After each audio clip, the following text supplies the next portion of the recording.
Good afternoon, ladies and gentlemen, and welcome to another episode of the Daily Friend Show. I'm your host, Nicholas Lorimer, today joined by Mr.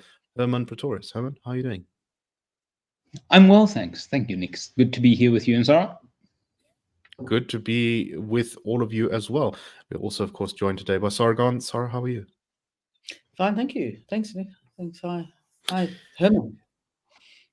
Indeed. Let us continue, of course, with discussions about the GNU, the GNU, the wounded wildebeest, the Government of National Unity, which have, of course, dominated news reporting, particularly on Sunday.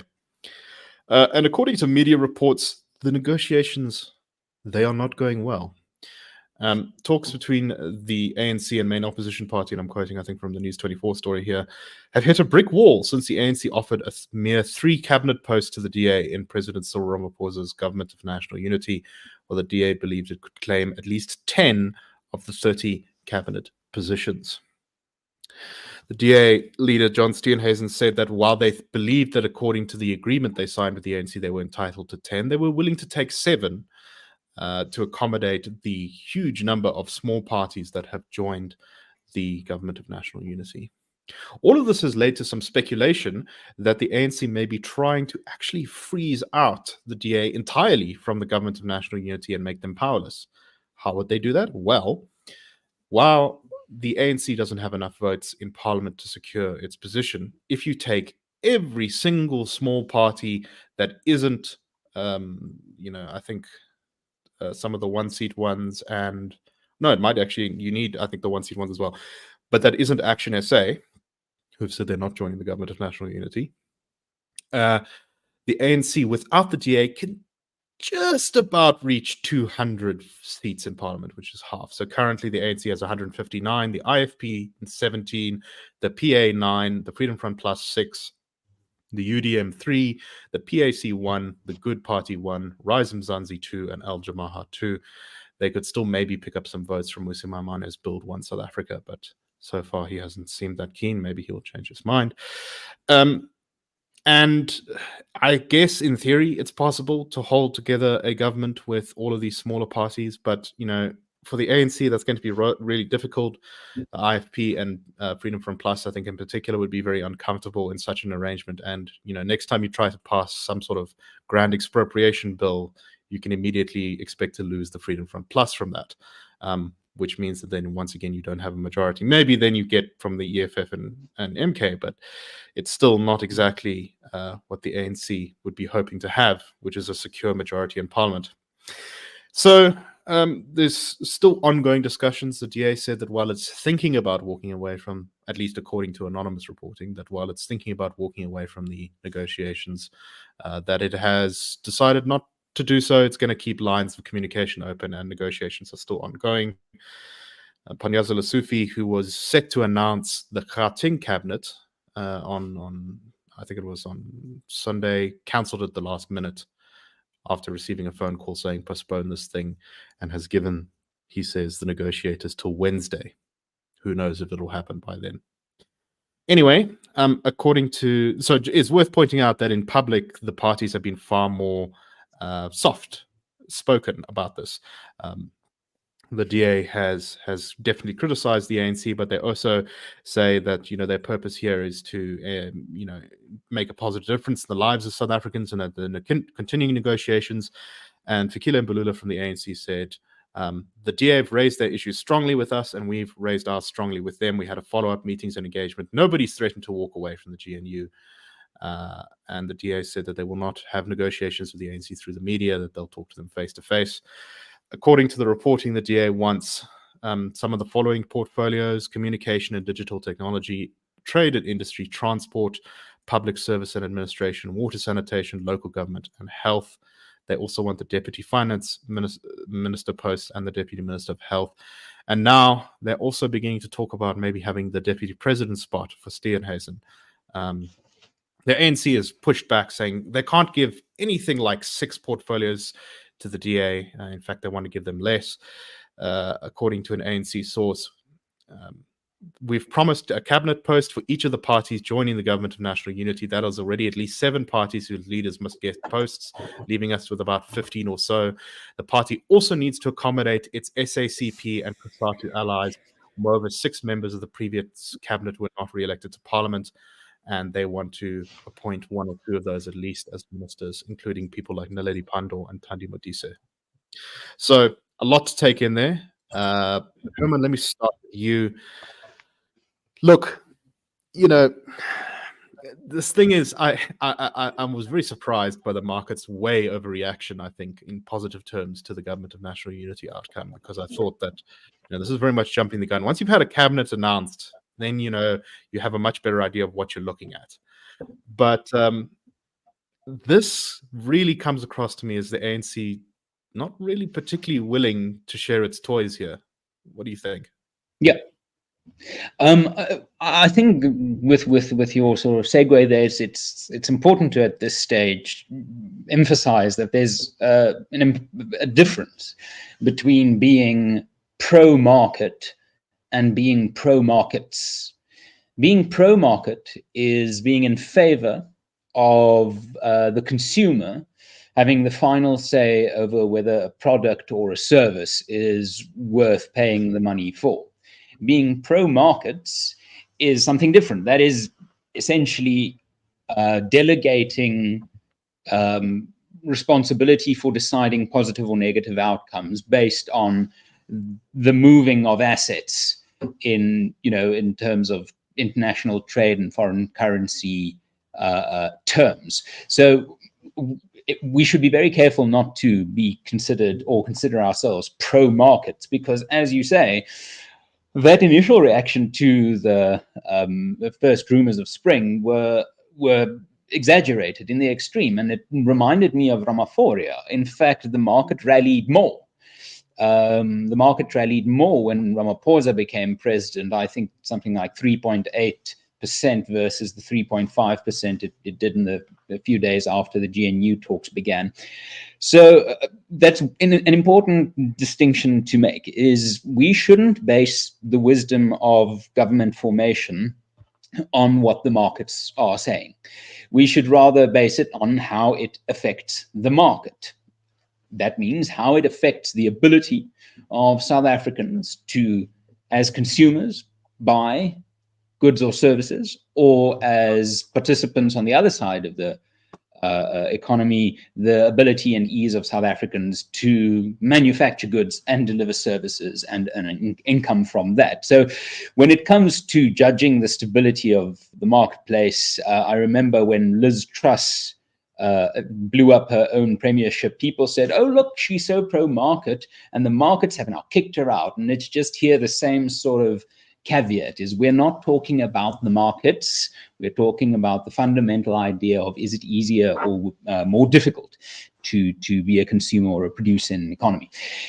Now, onto the actual political shifts we're seeing here. There is something terribly petty about what the ANC is doing. Either it is just simply incompetent and it really cannot understand what has just happened to it, and that it really cannot understand that it doesn't have the God-ordained right to govern as the ruling party, or there's something more sinister going on here, or likely a combination of the two. But I'm going to put on my sinister hat, because I think it's always healthy to see your opponents as real actors in the battle of ideas. And the ANC is here lining up the DA for a very uncomfortable choice in 3 directions. Either the DA will win this fight, but then the ANC will be able to say, look, when push came to shove, the DA were willing to play hardball because they wanted cabinet seats, they wanted ministerial mansions, they wanted fancy cars and blue light brigades. Or the DA loses this and stays in the government of national unity, in which case it will be a disastrous political outcome for the DA, and especially the DA's leadership, where it will become just the first among sub-equals in an ANC government, where the ANC's little visual that they sent out yesterday or the day before was the ANC logo here in the middle of this great network of parties, with all the other parties' logos surrounding the ANC, and the DA just being happy to have its logo, its influence pegged at the same level as Al-Jamaa. Then the third outcome is that the DA loses this fight and departs the government of national unity. And that would also be damaging, because the zeitgeist has been influenced enough for the momentum, the public, to sort of naively fall in love with this idea of the government of national unity. And if the DA now leaves it, it will go against that very positive public sentiment of, can't we all just work together? So, but whatever the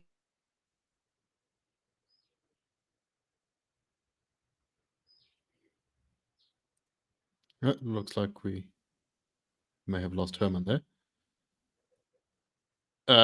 Right. So while we wait to get Hermann back, Sara, firstly, your thoughts on what Hermann was saying there, and secondly, if we're talking about this, this ANC attempt to shift. So Hermann's talking about it from the DA's perspective, but let's think about what this means from the ANC's perspective. I'm very skeptical that even if they just manage to scrape together 200 votes without the DA in Parliament, that thing is going to work at all. As I said earlier, it's going to be difficult to get consensus on policy, particularly with someone like the Freedom Front Plus in there. If they decide to stay in, which if the DA goes out, they might come in. They might not want to stay in anymore. And also the fact that if you look at the previous parliaments, partly due to putting everyone in ministerial positions, which makes them very busy, and also partly the fact that the ANC is just generally bad at getting its people to parliament. The ANC, every now and again, failed in the previous parliaments to pass legislation because they didn't have enough people, enough quorum, which suggests that, around 200, around 200 seats is actually not enough to have a functional majority. No, I think the problem for here, and I largely agree with what Hermann has said, but I think the problem for the ANC is exactly that. It has more to lose. You see, the DA at the end of the day, and its messaging communication has to be really right, whatever it decides to do, particularly if it ultimately decides to pull out. And one doesn't want to jump the gun on this, on that sort of possibility. But the DA can at least pull out. The ANC can't. I mean, if the rats and mice, behave like naughty children, which is very possible,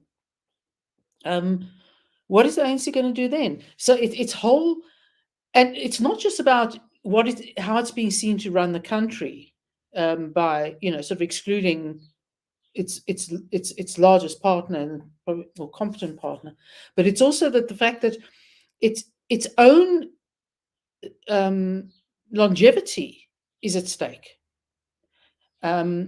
It's very.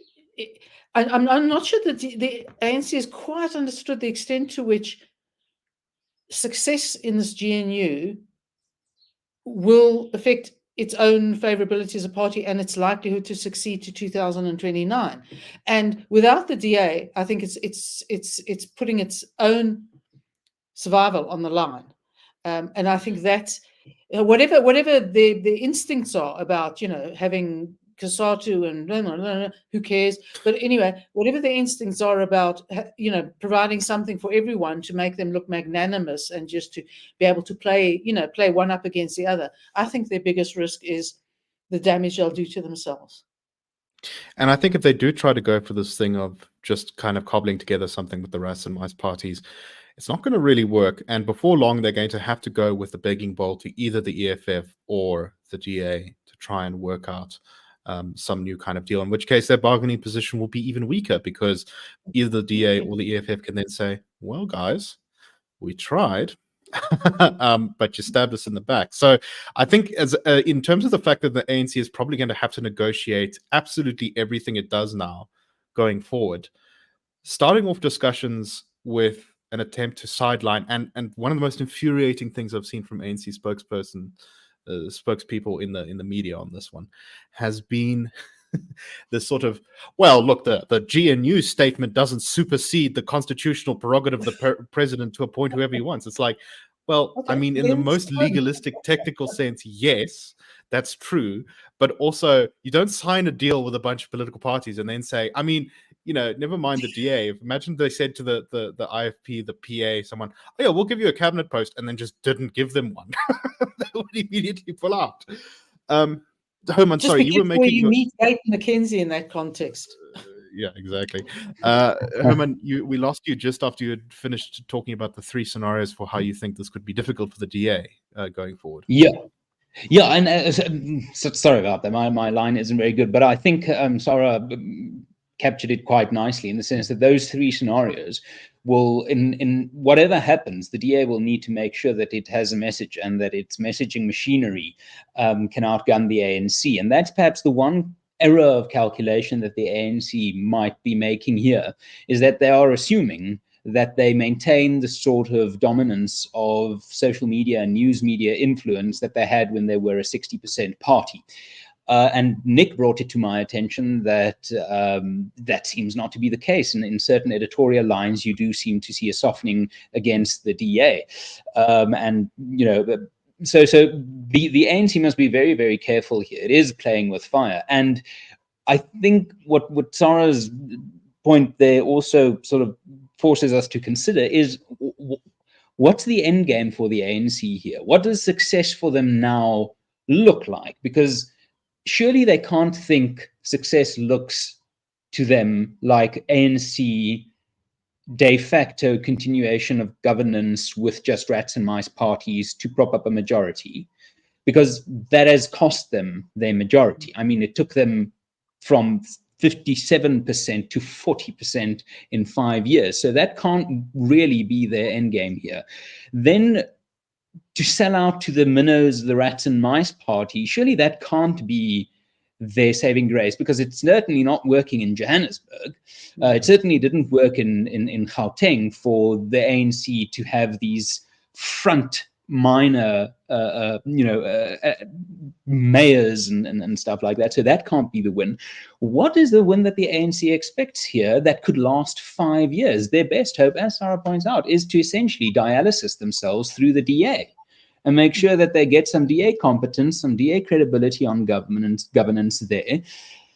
But they are going about it in a very strange way. It's like sort of punching your dialysis machine and then wondering why your kidneys are failing still. They don't want any track marks. Yeah, so this is exactly. I think the municipal governments in Joburg and Ekurhuleni in particular are a really great indicator of why not trying something with the DA would be very difficult for the ANC.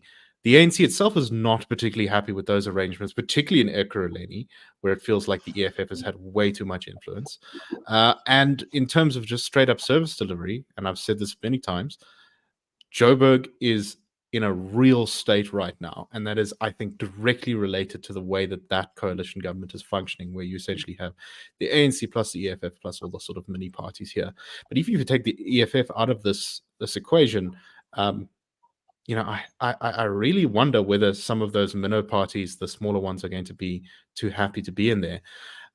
You can imagine someone like Songezo Zibi from Rise Mzansi just after a couple of months throwing up his hands and saying, well, what was the point? Why am I here? I'm just being ignored.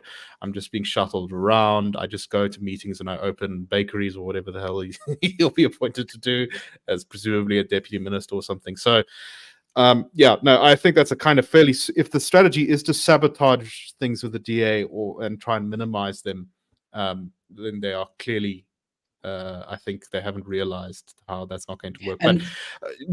Go ahead. And the last thing that's also important here to note is that the ANC has also offended MK and EFF as much as they possibly can over the last 2 weeks, essentially.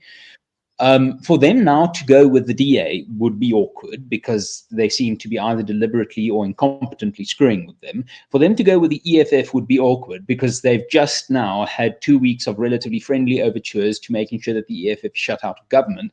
And for the last 2 weeks, they've accused the MK of essentially being the third force of South African politics that needs to be, kept out of power at all costs, to such an extent that they gave the DA the finance portfolio in KZN.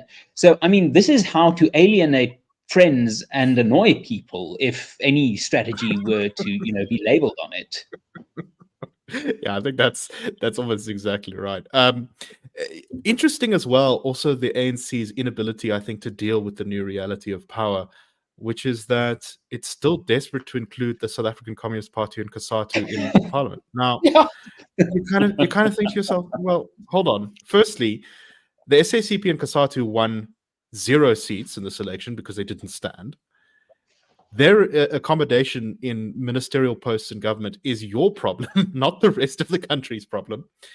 And also, why are you still listening? I mean, look, COSATU has been, and maybe we'll get time to discuss this at the end, but COSATU is not doing so great at the moment. It's still, a fairly significant organization with mass membership and that kind of thing. So, sure, it's worth something politically and in terms of the influence it has over industry. But the SACP, the only influence the SACP has is over the ANC. It doesn't influence South African society, I don't think, in any other real way. Not even in the universities, which are very far left, does the SACP have major sway in South Africa. So sucking up to the SACP continues, Sara, in my mind, to be one of the most bizarre kind of, the ANC still believes that it's taking orders from Moscow in 1986 or something, because I can't explain any other way as to why they think the SACP is so important. No, I think there's that. I mean, I heard someone on radio make some comment about, the ANC is not sort of having much success with the SACP's the intellectual heft is moving away from the ANC. Well, frankly, I think the intellectual heft has largely been reflected in the wording that the SACP uses in its overly long press releases. But intellectual heft, I don't think we can associate with the SACP, which is really the role it was supposed to bring to the ANC. And that kind of probably disappeared, if not in 1986, much after sort of 2006, it wasn't going well. And so you've really got SACP left in a position where I think one of the things I find almost distasteful generally about those sort of far left ideological movements is that they really are like parasites. They clutch to a tree that is likely to bring them success, but they offer nothing really in return. And so ultimately, all that happens with the tree dies, they go with it. So I think the SACP is, frankly, I mean, if you look at it, with any modicum of sort of pragmatism, is useless. And I think the problem with COSATU is that it's become moribund. So it doesn't have the heft it once had from an organizational point of view.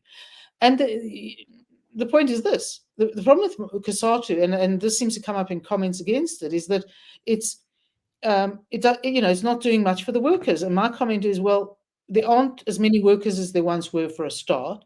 And secondly, that you only become a worker once you become an employee, not the other way around, guys. I know they may like to speak for the working class, but in actual fact, you can only serve your membership once those dreaded monopoly capitalists create the businesses to employ the people. So all in all, I think that finally their uselessness has really, it should be ANC all the way, and that's in trouble as it is. Indeed. And, when you look at the people who do have jobs, COSATU has been losing space in the union sector to both kind of the right in the sort of more the union groups like the sort of Solidarity Union and stuff, who have become much more active and organized and well-funded, and also to the left, where you've had, organizations like AMCU aren't doing so well no more, but there's NUMSA and all these other organizations as well. So, COSATU really is in trouble, and just sort of blundering on in the exact same way that they've been doing up till now seems just like a recipe for suicide. But yeah, we could talk about this, I think, for many hours more, but we'll save some of it for tomorrow. Let's talk about something else that's also not quite as important right now, but still very interesting. So one of the big questions in South African politics is, well, firstly, are we still divided along racial lines, as many people seem to suggest we are? The IRR, that's our organization, has done quite a lot of polling that suggests that that's really not necessarily the case, that South Africans are far more complicated and pragmatic in how they look at things. But as a kind of joint on question to that first one is, why does the DA suffer in its ability to win over black votes? Why is it not able to win over significant proportions of black South Africans? And answering some of these questions, or at least looking into the data about some of these questions on race, is of course our former colleague Gareth Lanslin, who produced that excellent Social Research Foundation tracking polling and other polling that came out just before the election that turned out to be very correct. And he has written a piece on his website, what's called InsidePolitics.org. Inside Politics. Yes, that's the one, where he just goes into kind of the racial breakdowns of the various voting, of who voted for which party. So he kind of he looks at the four biggest parties, the MK, the ANC, the DA, and the EFF. He basically says that MK, EFF, and ANC essentially are kind of racially homogenous in their support. 99.4% of support of MK support came from black South Africans, the EFF 97.2%, the ANC 97.4%. The DA, though, is different. 43% of the DA support comes from white voters, 19.6% from colored voters, 18% from black voters, and just under 9% from Indian voters. And he kind of, I'm simplifying what is a much more detailed and interesting analysis, which I recommend you all go and check out. But he talks a little bit about how the DA is not able to consolidate a lot of people who are favorable towards it, particularly amongst black South Africans. So in this election, you can see that the DA really managed to turn out its sort of base support. A lot of white South Africans came out to vote for it. It won a lot of those back that it had lost to other parties like Action SA or the Freedom Front Plus. It lost amongst colored voters, quite a lot of whom stayed home, didn't come out to vote, even though they may have been favorable to the DA. And while it did in many ways better amongst black voters than it ever has before, it still struggled in a very real way to translate people who have a favorable opinion of the DA into becoming voters for the DA. And here's an interesting stat along those lines. About 19.5%, so about 1 in 5 of all registered black voters, which is approximately 4.3 million people, has a favorable view of the DA. This is not that far amongst black South Africans behind the EFF, who I think are on 30-something. But when you actually get to, in terms of people who are willing to identify as DA voters, that number goes down to 19.1%, although it's actually slightly higher on the provincial ballot, which is another enduring feature of our politics. But when you actually, it goes down to about 1.2 million people who are willing to identify as DA voters, among who are black South Africans. But when it actually gets to voting day, only about 500,000 of those people go out and actually vote for the DA. Hermann, let me start with you. Complicated topic, and there's a lot of things I think to unpack here. But it was really interesting watching the DA's support. The fact that outside of elections, the DA actually has much higher support in general in the country, and then as it goes into the election campaign, that goes down. And you could see that exactly in the tracking poll, right? When it starts in April, the DA is on 30% of the vote. The DA finishes on election day on 21.8% of the vote. And I think what Gareth Lanslin does here that is quite, those numbers you just gave, it's a 3-point progression that you need to go through in order to vote DA or to vote for any party. Essentially, number one, you must have a favorable view of the party. Number two, you must be willing to say that in a hypothetical election, were you to vote, you would vote for them. And number three, on election day, you would actually need to pitch up and vote for them. I think that's a very good way of identifying the problem is favorability, willingness to express support, willingness to actually action that support. And the DA does well on favorability. About 4.3 million black voters are willing to say that this party is we view it as very or somewhat favorable. But then at the end of the day, only have 500,000 black South Africans vote for the DA on election day is sort of a weird thing, because your favorability is these are almost three lanes of the speed at which a view is formed. A broadly favorable view of a party is formed over time, because favorability often corresponds to trust. So to grow to trust a party, to be favorable towards a party, is actually something that's quite a slow process. So for the DA to have gotten to the point where over 4 million black South Africans can trust it or can consider it trustworthy is sort of the result of a long-term communication strategy. And that strategy is essentially the core brand of the DA, what they've been building over the last 30 years: anti-corruption, competent in government. Those are probably the two main elements. For that long-term favorability to be whittled down to a smaller number of 500,000 on election day means somewhere between the long-term activity of the party and its long-term brand building and utilization and the short-term rushed quick before election day brand building and brand utilization. There's something going wrong, because if your long-term reliability trends can work, your fundamentals are strong. And the ANC are on the other side of that. Their long-term favorability trend is solidly downward, negative. People associate load shedding, corruption, years of mismanagement, bad services, potholes, everything with the ANC. So for the ANC, the challenge come election time is to essentially make people forget the long-term convictions that they have. And the DA seems to not have an answer to that, because the ANC is able to override its long-term brand weaknesses with short-term brand promotions, where the DA seems to be unable to capitalize on long-term brand strengths while stealing ground in the short term before an election. And to me, that says there's a messaging issue. There's a messaging crisis, that if your actual campaigning does less for your reputation than your long-term, ordinary, run-of-the-mill political activities, then your campaign machine has some serious questions to answer. And we know the polling that the DA does is very good. We know their logistics, based on the numbers they could get on polling day and registered, is very good. So beyond that, the only thing that really could then be a diagnostic issue is communications, is messaging. So I think the DA is solidly facing a messaging issue here, that it can't capitalize on its underlying strengths.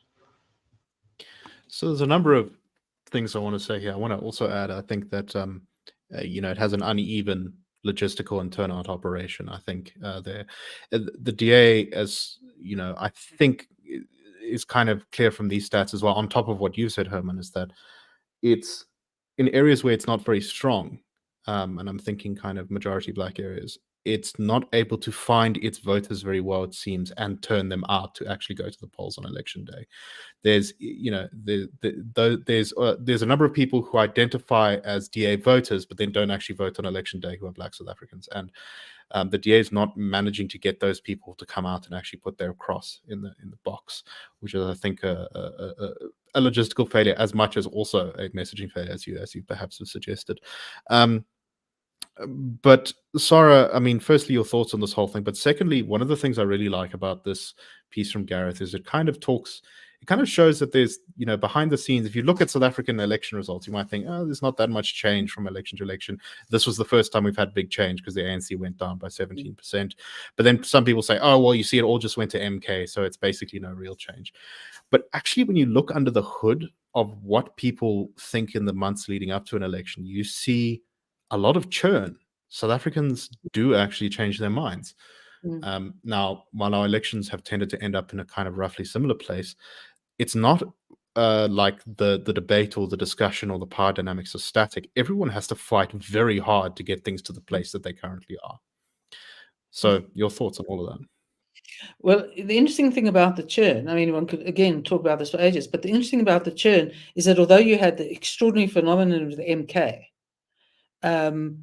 you know, fortunately, you could almost rely on it shooting itself in a whole range of feet, which the DA has essentially been able to benefit from and to strategize around. There's obviously a lot of things the DA has got to look at from that messaging point of view. But maybe coming out of a suggestion, I think that, or comment that Hermann made in another context, I think it's, you know, we understand the difficulty of putting in structures in townships for all sorts of nefarious reasons, but looking to using where it has authority or some ability to try and do something literally small and practical on a, if not an ongoing, on a regular, be seen to be in the townships on other things at other moments, whether it's municipal, it doesn't matter. It's about being seen to be there when the others aren't really there. And that's part of that long-term strategy that will inform their messaging. That's I think something they've got to throw into the mix. Yeah, and I will say that it's not for a lot of this is not for necessarily a lack of trying. Back when I was once upon a time in the DA, you know, an enormous amount of effort was put into growing themselves in places where they weren't particularly strong. But it's, you know, just because you put effort in doesn't mean that it's working. South Africa, if effort alone was enough and money was enough, then South Africa would have one of the best education systems in the world. But it doesn't, because that money is badly spent. And to add to that, good deeds in a good product isn't enough to win a consumer over. I mean, historically, you can just look at Edison or Tesla. Edison, a bit of a charlatan. Tesla, an unqualified genius, competing for the consumer confidence of the market, as it were. Edison was just a better marketer. He could translate his limited capital or his limited ideas capital into just more buy-in, where Tesla couldn't. So the DA must understand, being good at politics is 50% of politics. The rest is telling people you are good at politics. So you, and I saw this when I was with the DA for a few months last year, is you actually have councillors working themselves to the bone. But the idea of getting that and translating that into political capital, actually showing your efforts, the good work you're trying to do, that is where the DA quite, I think, often fall short here. And that's what I see in this data is good fundamentals, you know, but your branding's off. You're not translating your fundamental assets into political capital, which is really a tragically lost opportunity. Yes. And I think it suggests that there's something, you know, there's been this kind of constant dichotomy in South African politics when talking about the DA, from people who are not its supporters and also people who are its supporters, saying things like, well, we need to be more like this. We need to be more free market, or we need to be less free market, or we need to be more like the ANC, or maybe less like the ANC. And, you know, there's some points to be had here and there in those debates. But I think by and large, that's not actually really the reason, as you say, Hermann, that people are actually you know, making their decisions on the day. They're not saying, well, the DA is 5% more like the ANC than last election, therefore we're going to vote for them 5% more. That's not anything that actually works. It is an interesting challenge for a party, although it's going to be very interesting to see how this GNU actually changes the electoral landscape. I think a year or a year and a half from now, regardless of what happens, we're going to see very interesting things in polling about how the electorate is looking, and whether that is the ANC recovering, the DA falling apart, the DA growing, the MK falling apart. Who knows? I think there's a lot of possibilities as the way it could go, but I do suspect there's going to be a very big difference in our country a year from now. So keep your eyes and ears open, because we will be here to talk about all of that. We have gone much longer than normal for this episode. So thank you very much, everyone, for watching. We will, of course, be back tomorrow with the Daily Friend Wrap. Sara, you have something to say? No, I was just going to say something that Hermann said, and I think it applies in the long-term strategy thing, which will play itself out, is vis-a-vis the UK, is, you know, you must have the principles in the party applying itself and letting people come to them. And I think that's what the DA just has to keep doing. The ANC stopped supplying the principles a long time ago. Yeah, the ANC, I think, is in a very weird place, and that doesn't seem to know what the hell it's doing whatsoever. It doesn't know whether it's a radical party, it doesn't know whether it's the center, doesn't know whether it's the grand uber big tent party or whether it's the hardline communist party. It's that's one of the things, the reasons I say that in a year from now things will look different, because by then I think the ANC will have decided its course for good or for ill, and the country will be different because of it. Anyway, we will see you tomorrow on the Daily Friend Wrap. Cheers, everyone.